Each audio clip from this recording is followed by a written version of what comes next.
amazing, like hearing the speakers and the worship and going somewhere where you all have one purpose and there's so many people there and you really get to grow as a church or as just a group of people. It was awesome. I'm beyond thrilled that I went to Challenge. It was such a unique experience to be there with 5,000 plus students all worshiping the same God at the same time. Challenge was absolutely the most amazing week of my life. I mean, there's just so much that God said to me throughout the whole week, and just to have a whole youth group there with me to experience that journey alongside of me, along with an extra 5,000 people there. It was just absolutely amazing. My prayer requests were answered because I grew closer to God and came out a whole new person, and that's exactly what I was expecting and hoping. But now I just feel like I know everyone a lot better than I did before, and so that's really cool. And another one was that I would just come closer to God, which definitely happened. They all gave really good messages, so that was good. God made everything, and He should be the center of our lives. I was just so convicted of this past week that I need to let God be the one controlling my life, and I need to trust Him fully.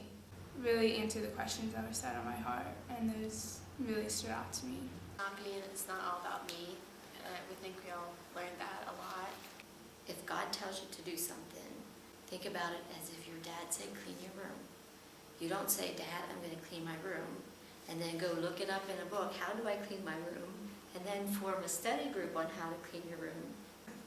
So when God tells you to do something, go do it. I felt like no matter what they were talking about, it's like we're having a one-on-one conversation. They're talking directly to me, and I feel like God just spoke through them in ways they'll never know that affected me. And the worship, oh my word, the worship was just phenomenal. There was a huddle meeting afterwards that we always did. Everybody was crying and hugging each other, and you could just feel God moving in everybody that night. One thing he said was, do you care more about the friend or the friendship? It's been more about how my friends feel about me rather than me caring about the friends themselves. I guess Francis Chan really hit me hard. When he first met his wife, he came before her with oh my word, I'm talking to her now. But then after a while, it's just hey, what's up? And he was talking about how with God, we should always have that initial, wow, I'm talking to God right now. We walked through the bus, and it had facts on where the bus would be going. There were several hundred care packages made that were going to be sent to Haiti, so it was really cool. It was in a bus that we watched the video, and it was cool because then the things that we packaged for the kids is going on in that bus, and kids will be riding that exact bus to their school, so we got to pray on the bus for the kids who'd be in that seat. And that was awesome. Our service projects, and there were 3 of those, the elementary school, the high school, and the house. We would like to thank the teenagers from Hershey, Pennsylvania for helping us out this summer. For the first time since 1995, we were able to paint some of our buildings, and thanks to them, we got a lot done this summer, and we just want to tell you how much we appreciate it. And thank you again, all the youth that came from Hershey Free Church from Hershey, Pennsylvania. You've been a real blessing to this school, and I know our kids will enjoy it when they walk in and see the difference. Thank you again, and thanks for your example. I'm sure our students will enjoy it and learn from your example to help others. My group went to a elementary school, and we painted the gym and benches. It was an outdoor elementary school, so lots of flooding happened and the paint was chipping, so we just painted all of that. Thank y'all very much. The gym looks gorgeous. And then another group went to a pastor's house that just recently came into New Orleans. The youth from Hershey, Pennsylvania, Free Church, they came, cleaned up the entire yard in one day, and then started working on the inside. They gutted all of the walls and made preparation for people to be able to come in and reframe the property.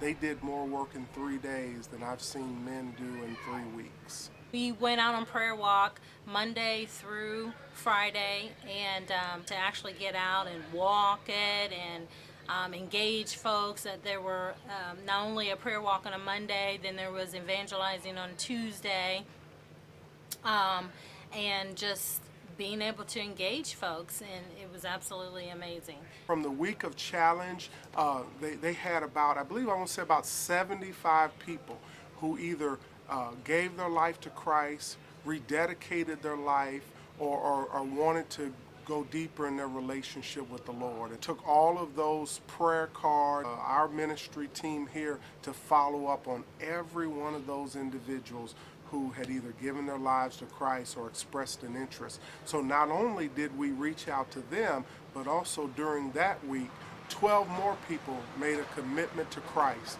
while they were going through the neighborhoods and sharing and trying to follow up on the ones that the youth at Challenge had reached. I would love to go back to New Orleans. It was a wonderful place, and there's so much that you can do and just so many good opportunities to have outreach into the community. I sensed, though, that it was kind of a broken place, that there was a lot of broken hearts and lives, and no, not just because of what Katrina caused, but because these people are lost and they don't have God, and so that would be something that I would love to be able to return there and just be able to minister to the people within the city. It's an amazing week, and I encourage everyone to go on it because it's just life-changing, and I'm a different person now because of it, because everything's new.